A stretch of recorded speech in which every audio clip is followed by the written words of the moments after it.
Guys, in this video we will discuss supply. अब supply क्या होता है? सप्लाई हम पढ़ेंगे प्रोड्यूसर के पॉइंट ऑफ व्यू से। तो देखो, सप्लाई यानी quantity supply is function of price. तो सप्लाई के अंदर हम ये पढ़ेंगे एज अ प्रोड्यूसर, हम एक प्रोड्यूसर के पॉइंट ऑफ व्यू से पढ़ेंगे। जब मार्केट में कॉमोडिटी एक्स का प्राइस ज़्यादा होगा तो एज अ एक प्रोड्यूसर वो क्वांटिटी सप्लाई क्या करेगा, ज़्यादा करेगा। और अगर मार्केट में प्राइस ऑफ एक्स कम होगा तो एज अ प्रोड्यूसर उसकी कॉमोडिटी सप्लाई क्या होगी, कम करेगा। वो means there is a positive relationship between quantity supply and price।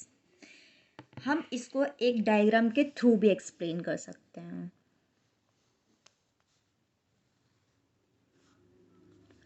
यहाँ पर आएगी हमारी quantity,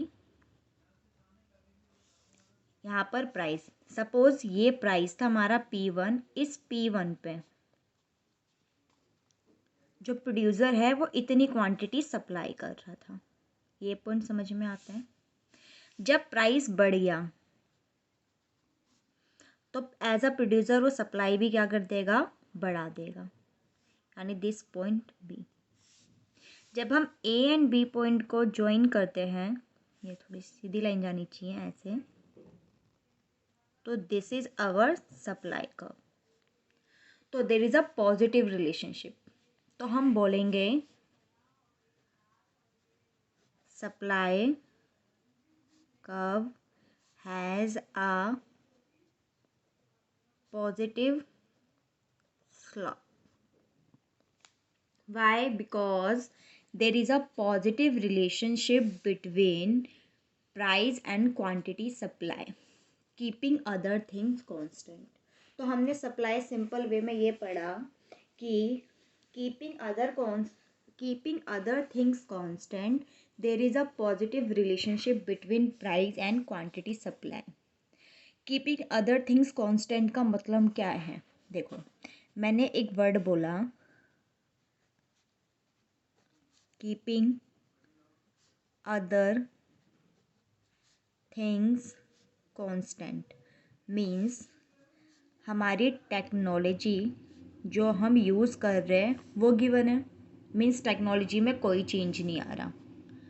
means number of supplier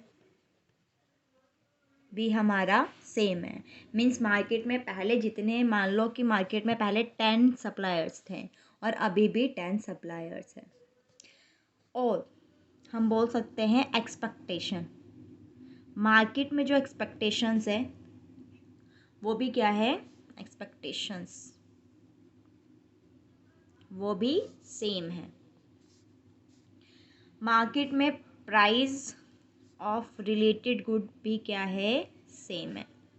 means keeping other things constant, price के अलावा जितने भी फैक्टर्स हैं उन सबको हम क्या मानते हैं, कांस्टेंट मानते हैं। इन सबको कांस्टेंट मानते हुए अगर प्राइस में चेंज आता है, कॉमोडिटी के खुद के प्राइस में चेंज आता है, तो उसकी क्वांटिटी सप्लाई बढ़ेगी या घटेगी, डिपेंड इस पे करते हैं। तो यहाँ तक बातें समझ में आती है। एक वर्ड देखो, law of supply. Law of supply क्या बोलते हैं? लॉ ऑफ सप्लाई बोलता है keeping other things constant there is positive relation between price of on goods and quantity supply. यहाँ तक बात समझ में आती है। Supplies means keeping other things constant, means in सबको कांस्टेंट रखते हुए। मीन्स जैसा अभी है ये अब, जैसा ये कल था ये अभी भी वैसी है। जो टेक्नोलॉजी हम पहले यूज़ कर रहे थे वो टेक्नोलॉजी हम अभी भी यूज़ कर रहे हैं। तो keeping all these things constant there is a positive relationship between price of on goods and quantity supply. और इसका डायग्राम, लॉ ऑफ सप्लाई का डायग्राम हमारा ये है, मीन्स पॉजिटिव रिलेशनशिप। तो यहाँ तक बात समझ में आती है। तो सप्लाई कर्व यानी सप्लाई का कर्व कैसा है, पॉजिटिव स्लोप का। तो यहाँ तक चीज़ें हमें क्या हो गई, क्लियर हो गई। अब देखो हमारा जो सप्लाई है यानी जो क्वांटिटी सप्लाई है, क्या वो सिर्फ प्राइस के थ्रू ही इन्फ्लुएंस होता है। मीन्स ज़रूरी है कि जब कॉमोडिटी की खुद का प्राइस चेंज होगा तभी क्वांटिटी सप्लाई चेंज होगी, ऐसा पॉसिबल नहीं है। तो हम बोलेंगे फंक्शन क्वांटिटी सप्लाई। एक तो ये प्राइस के थ्रू इन्फ्लुएंस होता है, मीन्स प्राइस बढ़ेगा तो क्वांटिटी सप्लाई बढ़ जाएगी, प्राइस कम होगा तो क्वांटिटी सप्लाई कम हो जाएगी। इसके अलावा और भी बहुत सारे फैक्टर्स हैं जो क्या करता है, क्वांटिटी सप्लाई को इफ़ेक्ट करता है, जैसे कि technology, number of suppliers, factor price, price of related good, expectations. ये सारे फैक्टर्स, मीन्स प्राइस के अलावा भी बहुत सारे फैक्टर्स है जो हमारे क्वांटिटी सप्लाई को क्या करता है, इफ़ेक्ट करता है। तो on the left hand side this is dependent variable,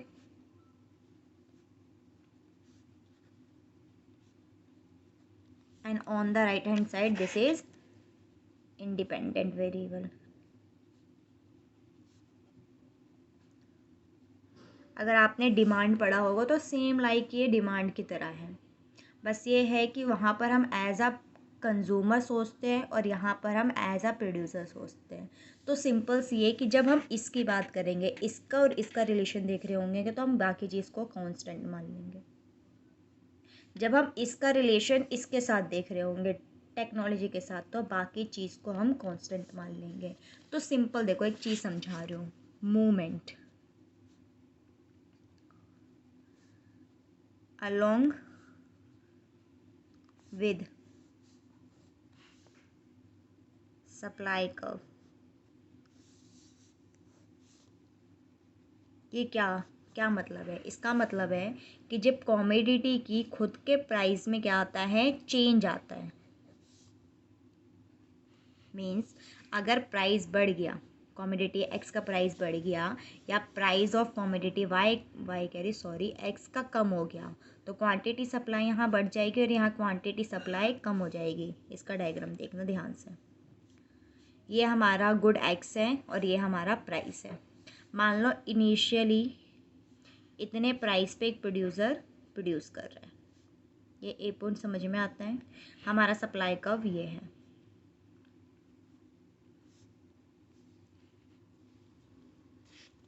इस सप्लाई कर्व पे हमने ये देखा,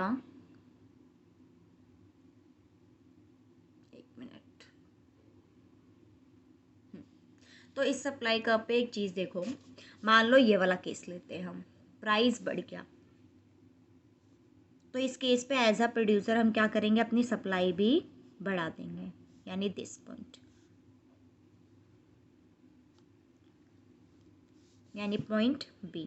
तो हम बोल सकते हैं एक ही डिमांड कर्व पे बस ये मूवमेंट हुआ है अपवर्ड साइड। कब, जब हमारे कॉमोडिटी की खुद की प्राइस बढ़ती है, बाकी अदर थिंग्स कीपिंग कांस्टेंट, तब हमारा एक ही सप्लाई कर्व पे अपवर्ड मूवमेंट हो जाता है। सेकेंड केस, जब कॉमोडिटी का खुद का प्राइस कम हो जाता है तो क्वांटिटी सप्लाई यानी खुद का प्राइस कम हो गया तो प्रोड्यूसर क्या करेगा, अब सप्लाई कम कर देगा। मीन्स अब हम पॉइंट आ गए सी पे, तो ओरिजिनल पॉइंट से हम डाउनवर्ड मूवमेंट कर गए। तो ये होता है हमारा movement along with supply curve. Means price commodity के खुद के प्राइस में चेंज आने से हम एक ही सप्लाई कर्व पे या तो अपवर्ड मूवमेंट करते हैं या डाउनवर्ड मूवमेंट करते हैं, keeping other things constant. Means price के अलावा बाकी चीज़ को क्या मान लेंगे, हम कांस्टेंट मान लेंगे। तो ये along movement along with supply का समझ में आता है। अब देखो, shift in supply curve. Shift in supply curve का मतलब बताती हूँ। यहाँ पर हम लिखेंगे keeping price of on goods constant. यहाँ पर हम पी एक्स को क्या मान लेंगे, कांस्टेंट मान लेंगे। मीन्स जब हम शिफ्ट की बात करेंगे तो हम इन सब में चेंज देखेंगे, बस इसको क्या मान लेंगे, कांस्टेंट। ठीक है, जैसे फर्स्ट मैंने लिया टी फॉर टेक्नोलॉजी। ठीक है, अब सप्लाई कर्व देखना। This is our supply curve. यहाँ पर एक्स कॉमोडिटी यानी गुड्स एक्स, ये हमारा गुड एक्स हो गया, यहाँ हमारा प्राइस हो गया। मान लो इनिशियली एक प्राइस था ये, यहाँ पर इतनी क्वांटिटी हमारी सप्लाई हो रही थी, तो this is our supply curve. मान लो कि हमारी जो टेक्नोलॉजी है वो एडवांस हो गई है, यानी हमारी टेक्नोलॉजी में इम्प्रूवमेंट आया है, तो कॉमोडिटी का प्राइस तो चेंज नहीं हुआ, बट अगर हमारी कॉमोडिटी क्या हो रही है, अगर हमारी टेक्नोलॉजी में इम्प्रूवमेंट आ रही है तो इस वजह से प्रोड्यूसर ज़्यादा प्रोड्यूस करेगा। तो प्रोड्यूसर तो ज़्यादा प्रोड्यूस कर रहा है ना, लेकिन कॉमोडिटी का तो प्राइस चेंज ही नहीं हुआ, वो ज़्यादा प्रोड्यूस क्यों कर रहा है, बिकॉज टेक्नोलॉजी इम्प्रूवमेंट हुई है। तो इस केस में मान लो ये हमारा ए पॉइंट है, ये बी पॉइंट, इस केस में हमारा सप्लाई कब क्या हो जाएगा, शिफ्ट हो जाएगा। कहाँ, राइटवर्ड। अपोजिट केस ले लेते हैं कि मान लो टेक्नोलॉजी हमारी बैकवर्ड हो गई है, तो अब प्रोड्यूसर क्या कर रहा है, कम प्रोड्यूस कर पा रहा है। इन दिस केस मतलब कम प्रोड्यूस कर रहा है, तो हमारा सप्लाई का बैकवर्ड शिफ्ट हो जाएगा फ्रॉम इनिशियली। तो ये समझ में आता है shift in supply curve and movement along supply curve. एक बार दोबारा देख लेते हैं।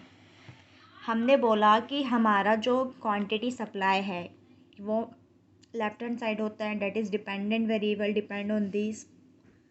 राइट हैंड साइड हमारा इंडिपेंडेंट वेरिएबल है। अगर हमारे क्वांटिटी सप्लाई में चेंज आ रहा है due to change in on price of good, then this is called movement along with supply curve. अगर हमारे कमोडिटी का खुद का प्राइस ना चेंज होकर बाकी अदर फैक्टर्स में चेंज आ रहा है, in that case there is shift in supply curve. तो मैंने टी ले लिया, टी मीन्स ये ले लिया, टी फॉर टेक्नोलॉजी। तो हमने टेक्नोलॉजी का देख लिया, तो यहाँ तक समझ में आता है। चलो अब हम लेते हैं N for number of supply. चलो अब मान लो मार्केट में एन फॉर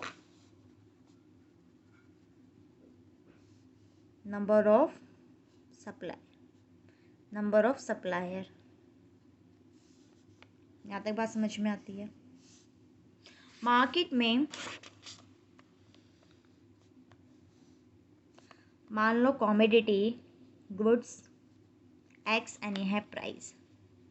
मानो इनिशियली हमारा इतने हम प्रोड्यूस कर रहे इस प्राइस पे, दिस इज सप्लाई का पॉइंट ए। यहाँ तक चीज़ें समझ में आ गई। अब मान लो कि हमारे मार्केट में नंबर ऑफ़ सप्लायर्स बढ़ गए। जब मार्केट में नंबर ऑफ़ सप्लायर्स बढ़ जाएंगे तो मार्केट का जो टोटल सप्लाई है वो बढ़ जाएगा, लेकिन गुड का अभी भी प्राइस क्या है, सेम है।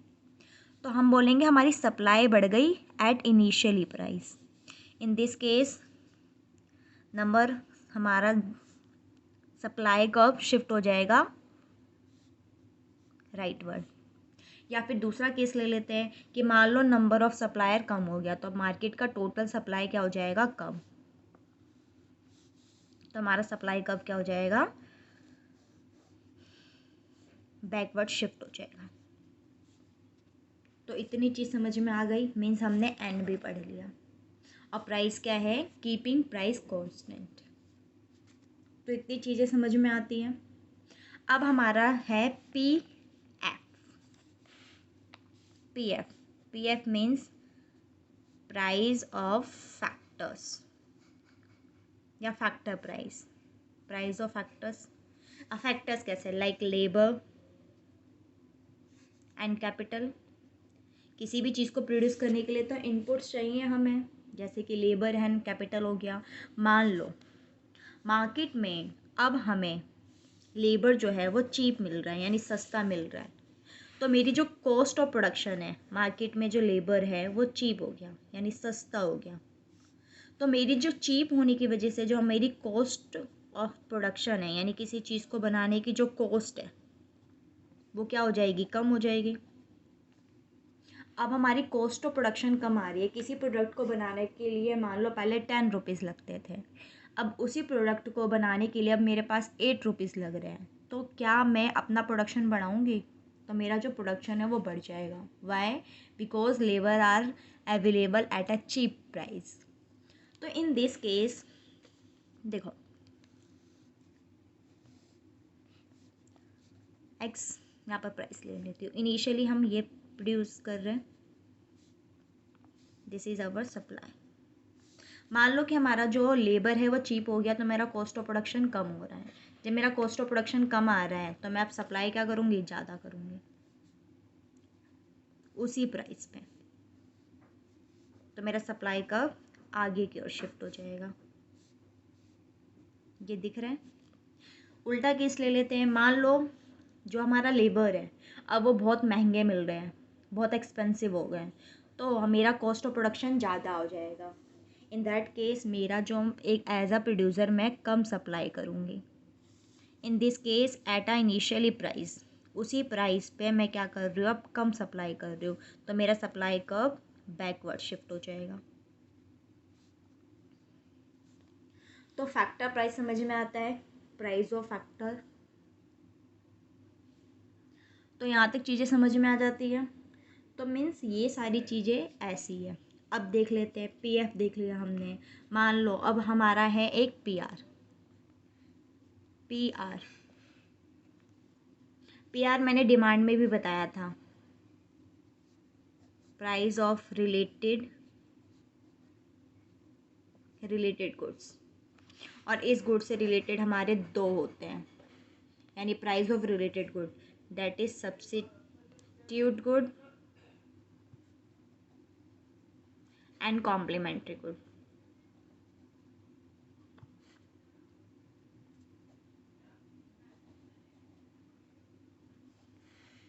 यहाँ तक। अब हम एक टी फॉर टैक्स भी ले सकते हैं, एक टैक्स फैक्टर भी है। मान लो अब हमारा टैक्स जो हो गया वो डिक्रीज हो गया, यानी कम हो गया, तो मेरी कॉस्ट ऑफ प्रोडक्शन कम आएगी, तो मेरी सप्लाई क्या हो जाएगी, बढ़ जाएगी एट कांस्टेंट प्राइस, मतलब उसी प्राइस में। मान लो अब टैक्स हमारा क्या हो गया है, बढ़ गया है, टैक्स इंक्रीज हो गया है। तो टैक्स इंक्रीज होने की वजह से मैं अब सप्लाई क्या करूँगी, कम। क्यों? क्योंकि मेरा अब कॉस्ट ऑफ प्रोडक्शन ज़्यादा आ रहा है एट इनिशियल प्राइस। तो कहने का मतलब ये है कि जब गुड के खुद का प्राइस ना चेंज होकर अदर फैक्टर्स चेंज आते हैं, अदर फैक्टर्स में चेंज आता है, तो उस चेंजेस की वजह से अगर क्वांटिटी सप्लाई में चेंज आता है तब हमारा सप्लाई कर्व शिफ्ट होता है। या तो ये राइटवर्ड शिफ्ट होगा या ये बैकवर्ड शिफ्ट होगा। और अगर कमोडिटी का खुद का प्राइस चेंज होता है तो इन दैट केस जो हमारा सप्लाई कर्व है वो क्या होगा, मूवमेंट होगा। तो यहाँ तक सारी बातें समझ में आती है। तो ये हमने क्या पढ़ लिया, सप्लाई पढ़ लिया। तो सप्लाई चीज़ें समझ में आ गई। व्हाट इज़ सप्लाई देख लो। लॉ ऑफ सप्लाई भी समझ में आ गया। लॉ ऑफ सप्लाई ये बोलता है keeping other things constant there is a positive relationship between price and quantity supply. और जो हमारा सप्लाई कर्व है वो पॉजिटिव स्लोप है, फ्रॉम लेफ्ट टू राइट। इसका स्लोप क्या है, पॉजिटिव है। Why? Because there is a positive relationship between price and quantity supply. तो यहाँ तक हमें सारा सप्लाई का एक बार समझ में आ गया। तो यहाँ तक देख लो, सप्लाई का मैंने ये करा दिया है, लॉ ऑफ सप्लाई। फिर हमने पढ़ा movement along with supply curve and shift in supply curve. तो ये शिफ्ट समझ में आता है। ये सारी चीज़ें हमने डन कर ली। बहुत सारे फैक्टर्स होते हैं, जैसे हमारा एक सब्सिडी फैक्टर्स भी हो सकते हैं। सब देखो, सब्सिडी का तुम खुद सोचो। मान लो किसी प्रोडक्ट को बनाने के लिए गवर्नमेंट हमें सब्सिडी देता था। अब मान लो पहले गवर्नमेंट अब सब्सिडी हमें ज़्यादा दे रहा है, यानी इंक्रीज़ कर दिया सब्सिडी लेवल, तो हमारा जो कॉस्ट ऑफ प्रोडक्शन है वो क्या आ जाएगा, यानी कॉस्ट ऑफ प्रोडक्शन हमारा अब कम आएगा क्योंकि सब्सिडी अब हमें ज़्यादा मिल रहा है। तो इन कॉस्ट ऑफ प्रोडक्शन कब, तो मेरी सप्लाई, क्वांटिटी सप्लाई बढ़ जाएगी। इसका अपोजिट, अब मान लो कि गवर्नमेंट पहले हमें सब्सिडी ज़्यादा दे रहा था, 10 दे रहा था, अब वो हमें सब्सिडी सिर्फ 5% दे रहा है, सब्सिडी उसने कम कर दी। अगर उसने सब्सिडी क्या कर दी है, डिक्रीज़ कर दिया, मीन्स कम कर दिया, तो हमारा जो कॉस्ट ऑफ प्रोडक्शन है अब क्या आ रहा है, कॉस्ट ऑफ प्रोडक्शन अब हमारा ज़्यादा आ रहा है। तो एज अ प्रोड्यूसर मैं क्या करूँगी, सप्लाई अब कम कर दूँगी एट द इनिशियल प्राइस। तो मीन्स कुछ भी फैक्टर्स हो सकते हैं, तो सिंपल सी, अदर देन प्राइस कुछ भी फैक्टर में चेंज आ रहा है तो उससे हमारा जो सप्लाई कर्व है उसमें क्या आएगा, शिफ्ट आएगा। तो यहाँ तक की चीज़ें हमें क्लियर होती है।